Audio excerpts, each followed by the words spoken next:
தேனி விபத்தில் உயிரிழந்த திருநங்கையின் கண்கள் மதுரை ராஜாஜி அரசு மருத்துவமனையில் தானமாக வழங்கப்பட்டன. தேனியில் கடந்த 22ஆம் தேதி நிகழ்ந்த சாலை விபத்தில் ரியாஸ்ரீ என்ற திருநங்கை உயிரிழந்தார். இந்த விபத்தில் படுகாயமடைந்து மதுரை அரசு ராஜாஜி மருத்துவமனையில் சிகிச்சை பெற்று வந்த திருநங்கை ஆர்த்தி இன்று காலை உயிரிழந்த நிலையில் அவரது கண்களை அவரது குடும்பத்தார் தானமாக வழங்கினர்.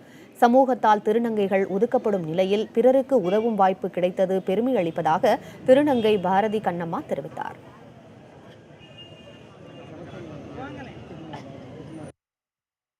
இன்னிலே இந்தியாவில் பொதுவாக திருநங்கையினாலே ஒதுக்கப்படுற நிலையில் இருக்காங்க. ஆனால் முதல் முறையாக இந்தியாவில் ஒரு இந்திய திருநங்கை கண் தானம் பண்ணியிருக்காங்க. 2 கண்களும் நாளைக்கு காலையில் பொருத்த போகிறாங்க கண்கள் மருத்துவமனை. அது பொருத்தப்படுறது திருநங்கை இல்லை, ஒரு ஆணோ பெண்ணோ 2 உலகத்தில் ஒரு இளம் தளிர்கள் நாளைக்கு உலகத்தை பார்க்க போகிறாங்க. நாங்கள் இறந்தாலும் பிறருக்கு பயனாக இருப்போங்கிறத உலகத்துக்கு சொல்கிறதுக்காக தான் இன்றைக்கி முதல் முறையாக மதுரை மாவட்ட திருநங்கை சங்கமும் எல்லாம் சேர்ந்து பெரியவங்களாம் முடிவு பண்ணி அந்த கண்களை தானம் பண்ணியிருக்கோம்.